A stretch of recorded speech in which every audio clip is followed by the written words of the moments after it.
Assalamualaikum. Nama saya Natasha Idayu binti Ahmad Fendi. Saya dari Diploma Perikanan dan SEM 1. Soalan yang pertama, bagaimanakah perbuatan ini dapat menyumbang kepada komuniti dan persekitaran? Yang pertama, dapat meningkatkan kesejahteraan komuniti.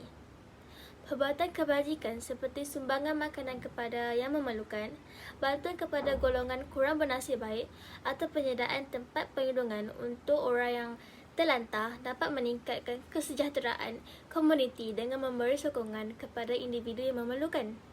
Yang kedua, dapat meningkatkan kesejahteraan emosi dan mental. Perbuatan kebaikan seperti mendengar atau membantu individu yang memerlukan boleh memberi kesan positif kepada kesejahteraan emosi dan mental komuniti. Ini dapat membantu mengurangkan tekanan dan meningkatkan kebahagiaan. Yang ketiga, dapat meningkatkan kualiti hidup.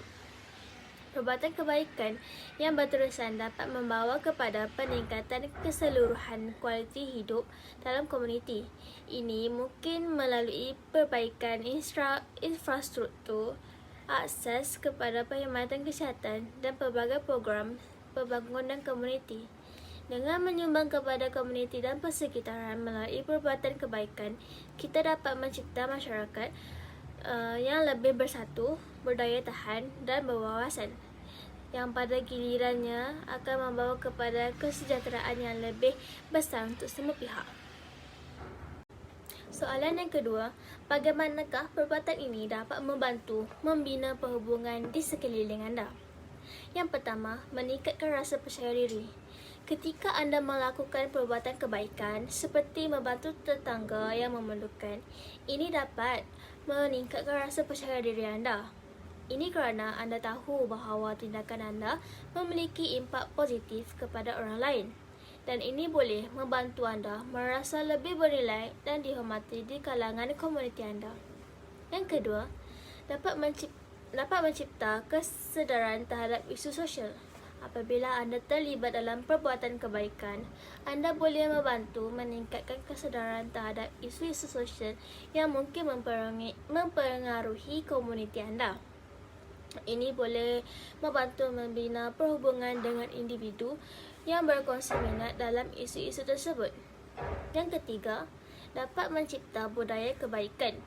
Dengan menjadi contoh dan melibatkan diri dalam perbuatan kebaikan secara konsisten, anda boleh membantu mencipta budaya kebaikan dalam komuniti anda. Ini akan mendorong orang lain untuk turut serta dan berkongsi nilai-nilai positif ini. Dengan mengamalkan perbuatan kebaikan secara berterusan, anda dapat membina perhubungan yang lebih kukuh, empati dan berdaya tahan dengan orang-orang di sekeliling anda, mencipta komuniti yang lebih bersatu dan harmoni. Soalan yang ketiga pula, bagaimanakah perbuatan ini dapat mengenal pasti nilai dan pilihan peribadi anda? Pembelajaran dan pertumbuhan peribadi. Melalui pengalaman dalam perbuatan kebaikan, anda mungkin akan memahami lebih baik kekuatan dan kelemahan diri anda. Ini dapat membantu anda mengenal pasti nilai dan pilihan peribadi yang ingin ditingkatkan atau diperbaiki. Yang kedua, peningkatan kesedaran sosial. Dengan terlibat dalam perbuatan kebaikan, anda boleh menjadi lebih kesedaran terhadap isu-isu sosial dan keperluan orang lain. Ini boleh mempengaruhi nilai dan pilihan peribadi anda dengan menggalakkan perubahan dalam sikap dan tindakan anda. Yang ketiga, pengalaman membantu orang lain.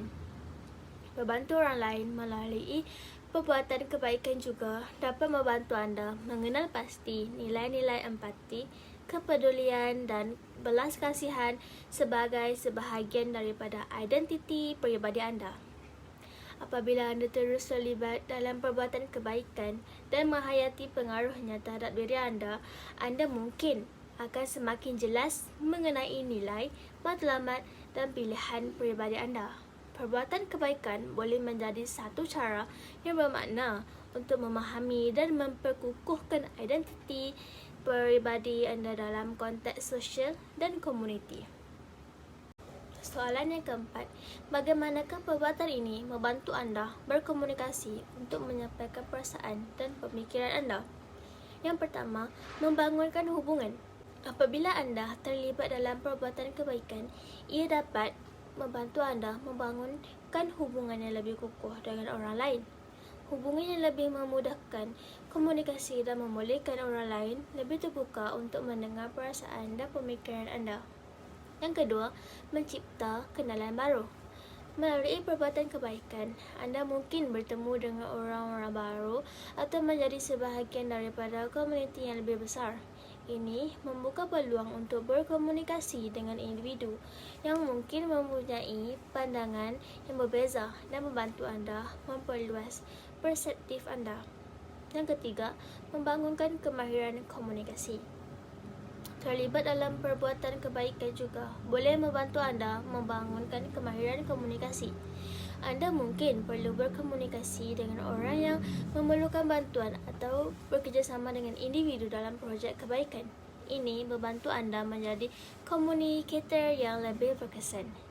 Dengan terus terlibat dalam perbuatan kebaikan dan menggunakan platform ini untuk berkomunikasi, anda dapat mencapai lebih banyak orang, berkongsi pemikiran dan perasaan anda dengan cara yang positif dan menyumbang kepada perubahan yang lebih besar dalam komuniti dan persekitaran anda.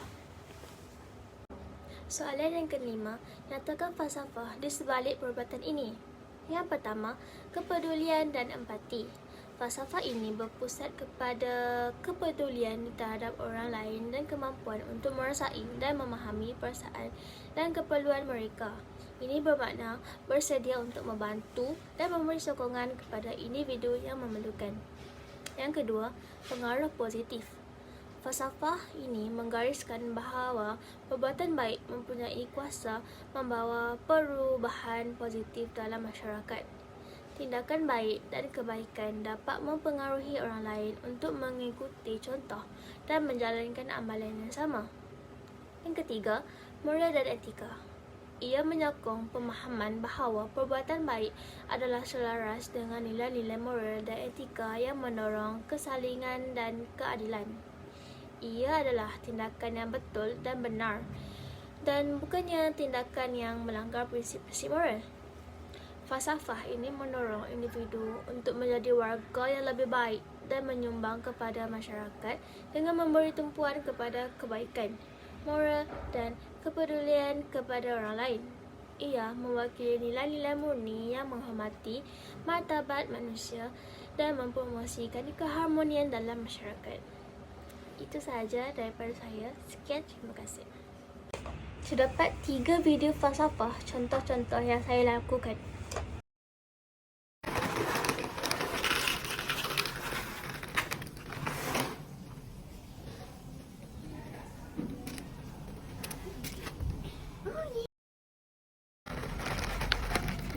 Sabar.